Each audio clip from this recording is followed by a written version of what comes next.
कर ऊपर की ओर मुड़ी हुई मोर के आकर की है। वो पेड़ देखने में इतना भयानक लगता है कि मेरे तो उस दिन की घटना के बाद रोंगटे खड़े हो जाते हैं। उस पेड़ की शाखाएं कम से कम आधे बीघे में फैली हुई हैं। शायद तुम लोगों में से कोई मानता हो या न मानता हो, लेकिन मैं जरूर मानता हूँ कि भूत चुड़ैल आत्माएं होती है। हर गली हर चौराहे पर ऐसी बुरी आत्माएं होती हैं। वो तक नहीं हमें दिखती जब तक वो हमें दिखना नहीं चाहती हैं। यह आत्माएं जब दिखती हैं जब किसी की राशि उस आत्मा से मिल जाए दिखती हैं। मैं तुम्हें एक ऐसी हकीकत की कहानी बताने जा रहा हूँ जिसको मैं याद करते ही मेरे रोए खड़े हो जाते हैं। अब मैं आपको उस घटना के बारे में बताता हूँ कि मैं और मेरे दोस्त उस पीपल के पेड़ पर खेलने जाया करते थे। उस पेड़ की शाखाओं पर हम झूले की तरह झूला करते थे।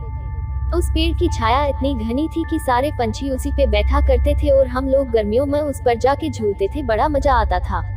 वैसे उस पेड़ के बारे में लोग कहा करते थे कि उस पेड़ पर भूत रहते हैं, पर हम बच्चे कहाँ किसी की मानते थे, बस रोज खेलने को चल दिया करते थे। एक बार की बात है, दोपहर का समय था। हम 3 दोस्तों ने, मैं और मेरे 2 दोस्त उस दिन जल्दी चले गए। 12 बजे का समय था। हम लोग वहां पहुंच गए और हम लोगों ने प्लान बनाया कि हम लोग ऊंचाई पर जाके छिप जाते हैं और वो लोग आएंगे तो हम लोग उन्हें भूत बनकर डराएंगे। और हमने अपने अपने पेंट में कुछ पत्थर भर के ऊपर चढ़ गए। दोस्तों, एक बात और बता दूं कि उस पेड़ से 2 खेत दूर एक कुआं था जिस पर कोई रहता नहीं था, बस एक रस्सी और बाल्टी के सिवाय। हम लोग जब खेल कर थक जाते थे तो उस पर जाकर पानी पिया करते थे। 1 बजे का टाइम था। जब हम लोग इंतजार करके थक गए, वो लोग नहीं आए, तो हम में से एक ने कहा कि चलो पानी पी कर आते हैं। तो मैंने उनसे कहा कि मुझे प्यास नहीं लगी है, तुम लोग चले जाओ। दोस्तों, वो लोग उतर कर पानी पीने चले गए। दोपहर का समय था, सूर्य अपनी फुल तपन पर था।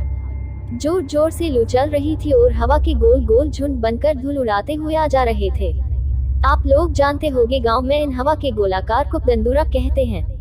एक ऐसा ही हवा का गोला मैंने पीपल की ओर आते हुए देखा। बड़ी धूल उड़ाए हुए वो आया और पीपल के सारे पत्ते आवाज करने लगे, खर और कुछ टूट के गिरने लगे। धूल की वजह से तो मेरी आंखें बंद हो गई। सारे पंछी उड़ गए एकदम। मैंने जब आंखें खोली तो क्या देखता हूँ, एक काली सी शक्ल का बड़े बड़े बालों वाला और इतना डरावना इंसान मेरे सामने वाली डाली पर बैठा है। एकदम मेरे डर के मारे हाथ छूट गए और मैं नीचे जा गिरा। नीचे गिरते ही मैं बेहोश हो गया। जब मेरी आंखें खुली तो देखा कि मेरे दोस्त पानी पीकर लौट आए हैं। मुझे उठाकर उन्होंने मुझे बिठाया। नीचे पीपल के पत्ते काफी इकट्ठे हुए थे, इसलिए मेरे ज्यादा नहीं लगी, बस मेरे पैर से थोड़ा सा खून निकल आया था। जब मेरे दोस्त ने पूछा कि क्या हुआ तो मैंने उन्हें बताया कि अभी इस पेड़ पर मैंने भूत देखा है। सारे दोस्त समझ रहे थे कि अजय हमें डराने की कोशिश कर रहा है। उन्होंने कहा, लगता है तुझे प्यास लगी और तू ऊपर से इसलिए गिर गया है। उन्होंने कहा, जा तू पानी पीकर आ, तब तक हम यही बैठे हैं।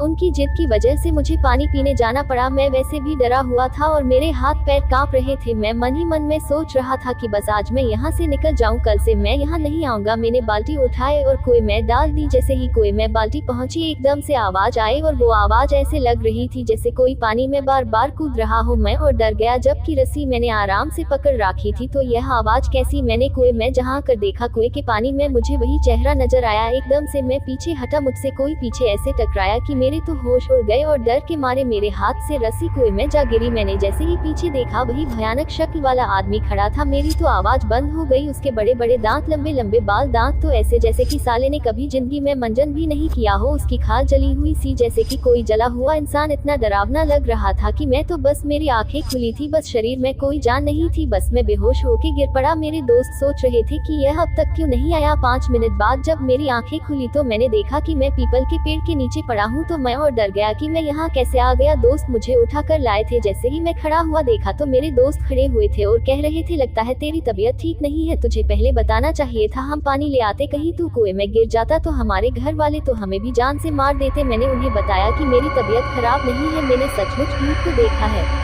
उन लोगों को विश्वास नहीं हो रहा था कि अजय, जो कि कभी भी भूत के बारे में बोलते थे, तो वो कहता था कि भूत नहीं होते, मगर इसे आज हो क्या गया है जो हर बात पे भूत भूत लगाए हुआ है। भाइयों, अब तक 2 बज चुके थे। हमारे दोस्तों का आने का समय हो गया था। मेरे दोस्त ने कहा, चलो अब ऊपर चढ़ जाते हैं और उन लोगों को डराते हैं।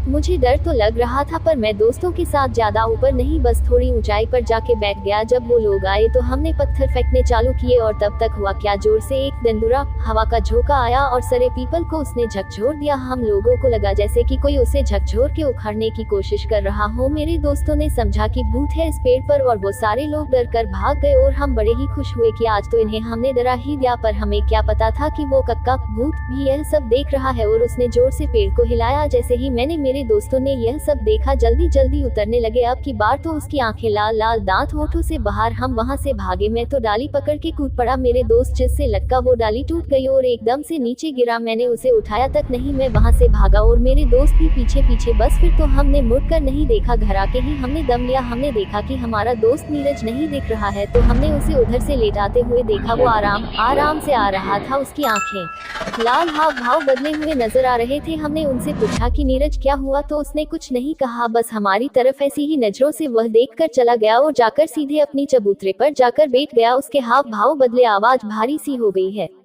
जब घर के सब लोगों ने उसे देखा और कहा कहाँ गए थे तुम लोग, तब मेरे दोस्त सुरेश ने सारी बात बता दी। तब हमारे चाचा जी ने कहा मैं हमेशा मन करता रहता हूँ इन लोगों को कि पीपल के पास मत जाया करो, पर यह लोग मानते ही नहीं। अब देखो इसका क्या हाल हुआ है। अब जाकर भगत जी को बुला के ले आओ। हमारे गाँव में एक बाबा है श्याराम, जो हनुमान के मंदिर में रहते हैं और पूजा करते हैं। वो तंत्र मंत्र इन चीजों में माहिर हैं, इसलिए उन्हें लोग भगत जी के नाम से बुलाते हैं। तब मैं जाकर मंदिर से भगत जी को बुलाया। भगत जी ने मुझसे कहा कि पहले कुल्ला कर और जाकर हनुमान के मंदिर से भभूत राख लेकर आ। तब मैंने राख ली। तब तक भगत जी ने कुल्ला करके अपना कमंडल साधुओं के पास जो पानी पीने के लिए होता है उठाया और चल दिए और मैं उनके पीछे पीछे चल दिया। भगत जी वहाँ पहुँचे और पहुँचते ही सब समझ गए और कहा भाई तुम यहाँ क्या लेने आए हो। वो चुप रहा, कुछ बोला नहीं। तब भगत जी समझ गए कि तू ऐसे नहीं बताएगा। तब भगत जी ने धरती के पैर छूकर बैठकर मुझसे राख मांगी। मैंने उनको राख दे दी। तब उन्होंने कुछ मंत्र बोला कर उस राख को उसके ऊपर फेंक दिया और कुछ कमंडल से जल के छींटे मारे। तक उसका कान पकड़ के बोले बता तूने इस लड़के को क्यों पकड़ रखा और कौन है तू और कहां से आया है। तब उसने बताया कि मैं पास के पीपल के पेड़ पर रहने वाला भूत हूँ। यह लोग मुझे दोपहर के समय सोने नहीं देते थे, इसलिए मैंने इनको डराया और इसको पकड़ लिया। भगत जी बोले तू पीपल को छोड़ और कहीं दूर जंगल में चला जाओ और वो पीपल बच्चों के खेलने के लिए है,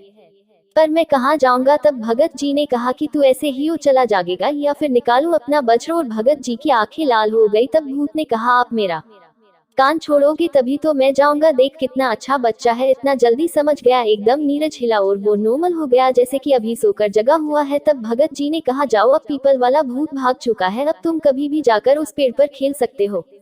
हाँ दोस्तों, एक बात बताना मैं भूल गया। जब भगत जी आंखों में जो चमक आई वो हनुमान जी थे और उन्हीं ने कहा था कि मैं वज्र से मारूं क्या तुझे। तो प्रेम से बोलिए संकट मोचन हनुमान जी की जय। तब से हम लोग भूतों पर विश्वास करने लगे हैं और उनसे अब डर नहीं लगता। जब भी डर लगे तो बोलना जय बजरंग बली की जय।